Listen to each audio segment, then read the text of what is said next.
Mr. Speaker, how on earth do I sum up in the little time I have my feelings and grave concerns about the biggest issue to dominate our political landscape since the Second World War? How on earth do I represent the outpouring of emotion, the sense of division, anger, confusion and disenfranchisement experienced by the citizens of our country and those in my constituency of Canterbury? People are angry with us. They are angry for so many different reasons. Angry because they were led to a cliff edge wearing a blindfold by a privileged and reckless few, then told to jump without knowing how soft or hard the landing would be, or if they would indeed survive the fall. Angry because of the distortion, propaganda and willful manipulation of facts for political gain. Angry because Parliament is currently unable to function and politicians debating the issue repeat the same hollow soundbites over and over again, ad infinitum, like a broken record. Some of those few that led us here are long gone, or indeed have never graced these green benches themselves. They are safely and comfortably sitting back, enjoying vast private wealth reserves, watching from a distance as others are left having to untangle their legacy. Let us remember that out there are millions of ordinary people who have done exactly what successive governments have always encouraged them to do, worked hard, paid their taxes, kept going when times were tough. There are families who have built and lost businesses, seen jobs come and go, watched as their communities felt the tightening grip of recession and then the nasty, strangling hands of relentless austerity. People like this feel betrayed by us, the politicians. I'm here to speak honestly for and on behalf of the people of my constituency in Canterbury, people who've written to me in their thousands. Mr. Speaker, I would struggle to find a single comparable constituency in terms of the direct impact that could be caused by Brexit.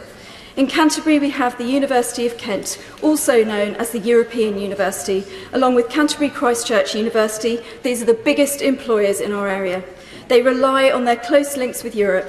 Strong academia relies on exchange programmes, European partner campuses and freedom of movement for those who teach the next generation of British workers. Tourism and hospitality is the biggest employer of under-30s in my area. Canterbury is very often the first place EU visitors stop when they come into the UK via our Kent terminals. Our beautiful cathedral receives around 1 million visitors every year. Our whole constituency welcomes over 7 million visitors. Those visitors stay in our hotels and B&Bs, use our restaurants, visit our independent retail businesses and study in our language schools. They drink in our pubs, enjoy our apples, they eat our local oysters and chips on Whitstable Beach.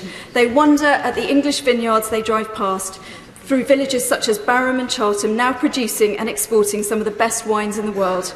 Major employers such as the Kent Brewery Shepherd Neame, based in Faversham, and the Whitstable Oyster Company tell me that seamless import and export is vital to any post-Brexit future in our area. Our hospitals also have research departments benefiting from close borderless cooperation with their EU partners. Local businesses in the Canterbury and Whitstable area rely heavily on the relatively easy free flow of traffic to and from the Port of Dover. Economic success is wholly dependent on there not being huge problems caused by Operation Stack or Brock, causing tailbacks for miles and miles down the M26, M2 and M20.